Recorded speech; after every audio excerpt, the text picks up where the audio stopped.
Bernie Sanders turned the Democratic Party against women, says TheMarySue. Hey, it's Prince of Queens, and if you ever needed to be reminded that feminism, as a greater ideology and loosely strung together political lobbying force, is a delusional authoritarian monster with an insatiable appetite for power at the direct expense of liberty, justice, and honesty for all, then you can look no further than the article published on TheMarySue just a few days ago. Get this. How Bernie Sanders helped turn the Democratic Party against women. Geez, I'm having trouble picking my jaw up off the floor, where it is starting to get warm from the steaming pile of bullshit that it seems to be resting upon. Bernie Sanders turned the Democratic Party against women? Good one, feminist media. That doesn't sound the least bit like a revisionist claim made by sore losers that clearly had a very uniform political motive of putting the first female feminist politician into office as President of the United States of America. No, clearly you aren't trying to imply that Hillary Clinton's loss was somebody else's fault besides her own and the fault of the countless drones that were stupid enough or scared of accidentally shooting themselves in the back of the head enough to join her campaign, even though she was one of the most hated politicians in American history. Clearly, the ladies at TheMarySue are by no means trying to distract from the fact that Bernie Sanders did actually end up losing the primary, despite being obviously much more popular than Hillary Clinton, who we know colluded with the DNC to sabotage his campaign. And TheMarySue obviously isn't at all blaming the victim, Bernie Sanders, who was the one that was shafted. No, that's not what they are saying. There's no way anybody could be so incredibly daft in the current year as to claim that a self-proclaimed male feminist like Bernie Sanders, who ended up being disqualified from a primary by a corrupt establishment in favor of a woman whose only campaign promises were more of the same healthcare and feminism. No, TheMarySue would never dream of saying that Hillary Clinton's loss was related to the guy she actually beat in a roundabout way of tying absolutely everything to an invisible, omnipotent, patriarchal force within the party where Bernie Sanders managed to single-handedly turn the very party that screwed him over against all women. But alas, in all seriousness, that basically does seem to be what this article is saying. This article goes on to try to revise history and say that the reason Trump is our president and all those Bernie bros didn't do the right thing to wholeheartedly support intersectional feminism was because Bernie Sanders wrongfully spoke out against identity politics.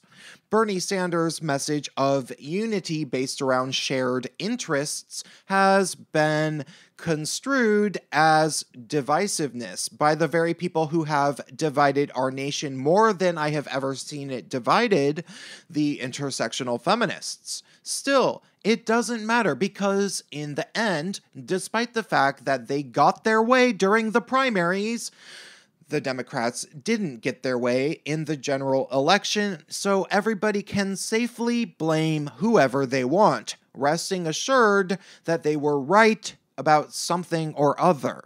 Bernie Sanders supporters get to sit back and think to themselves, if Sanders had run against Trump, he would have won. And if it were a fair election, that's actually a pretty likely possibility, though I don't think the establishment on either side would have actually allowed a president with such economic ideas to come into power. Still, it just amazes me that the feminists, despite getting everything they wanted in the dirtiest way imaginable, while screwing over a popular candidate and his countless supporters of all genders, after doing all of that, they are still trying to claim that somehow they were the victims because misogyny. This is precisely how you know that these people will never be happy until the entire world is run not unlike your worst elementary school teacher ran things. You know, the one that hated all the boys. Or maybe like Nurse Ratched from One Flew Over the Cuckoo's Nest. And of course, if that happened and the entire world was run by anal retentive, domineering women, everybody would be miserable anyway, including the women in power because they are miserable people. Feminists have shown that they do not want fair elections, obviously by the way that they can't even be bothered to consider whether Sanders' treatment in the primary was unethical. But more than that, they have basically shown that they don't even want elections at all. Because when the feminist candidate that stole the candidacy loses, they blame the man they stole the candidacy from for their loss. This should be a red flag to anybody about how these people really think. They will literally never be happy because their entire worldview is based around endlessly blaming men for absolutely everything. If Hillary Clinton had won, and if we get another intersectional feminist trying to run for president again, and she, God forbids, actually ends up winning, you can bet that she'll sit in office while the world continues to suck, maybe getting worse, and the feminist blogs will sit around blaming patriarchy the entire time for the fact that the world isn't perfect. This would still be the case if 95% of Congress and Senate were female and 8 out of 9 Supreme Court justices were women. The few males in power would always get blamed by feminists because that's simply how their minds work, and I don't think they are physically capable of seeing the world for the complicated reality that it is.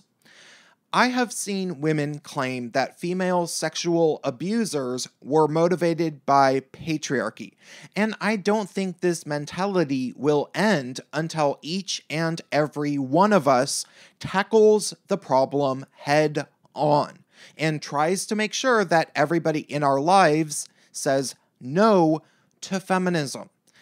That's all I have to say for this video. If you enjoyed it, please consider donating to me on PayPal or Patreon, and of course, stay tuned.